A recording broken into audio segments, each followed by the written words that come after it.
Mr. the Fanboy, the most reckless force in all of YouTube today. TNA Turning Point was awesome. The first match of the night was Jay Lethal versus Robbie E for the X Division Championship. This was an awesome match. Jay Lethal controlled most of the match to the fans' delight. Robbie E wins the match after Cookie distracts Jay Lethal, thus becoming the new X Division champion. This match was good, but I hated the ending. Jay Lethal should have retained the title and won the match. Robbie E has only had 3 matches since coming to TNA, and he immediately gets pushed to the X Division title. Horrible, but good match. The next match of the night was a knockouts match between Tara and Mickie James. I had high hopes for this match, but it did not live up to the hype. This match was boring. Mickie James wins by DQ after Tara hits her with a mop. Thus, Tara retains the Knockouts Championship. Then they fight after the match. The next match of the night was the Motor City Machine Guns, Alex Shelley and Chris Sabin versus Team 3D, Brother Ray and Brother Devon in a tag team match for the TNA Tag Team Championships. This was an awesome back and forth match. The Motor City Machine Guns win after hitting the Skull and Bones on Team 3D, thus retiring Team 3D and retaining the tag team titles. The next match of the night was RVD versus Tommy Dreamer in a no DQ match.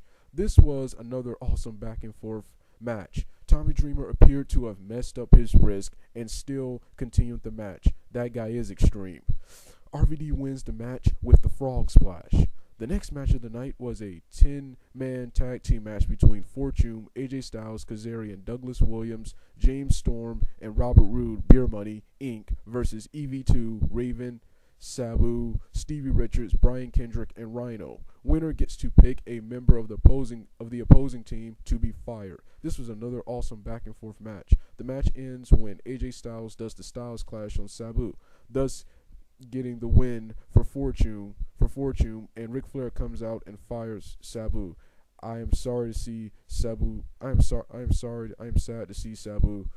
fired. I hate the fact that he had to be fired. That sucks. The next match of the night was a Lumberjacks match between Abyss and the Pope, D'Angelo De Niro with the Pope's congregation as Lumberjacks.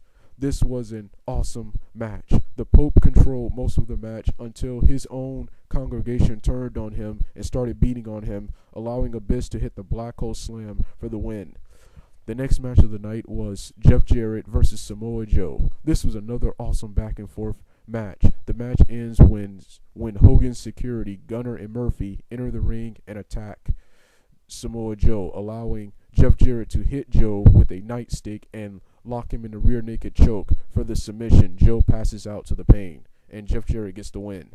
The main event was Matt Morgan versus Jeff Hardy for the TNA Heavyweight Championship. This was surprisingly a good match. I did not think Hardy and Matt Morgan could pull off a good match because they've never wrestled before, but I was still looking forward to it because Matt Morgan was getting the main event push he deserved. The match went back and forth and ended when Jeff Hardy hit the twist of fate for the third time on Matt Morgan, thus retaining the TNA Heavyweight Championship. Fortune and the rest of Immortal came out to celebrate. This was their night. This was an awesome pay-per-view. Congratulations, TNA. Again, awesome pay-per-view. Because we're Doug, and we are immortal, and we live forever. Doug out.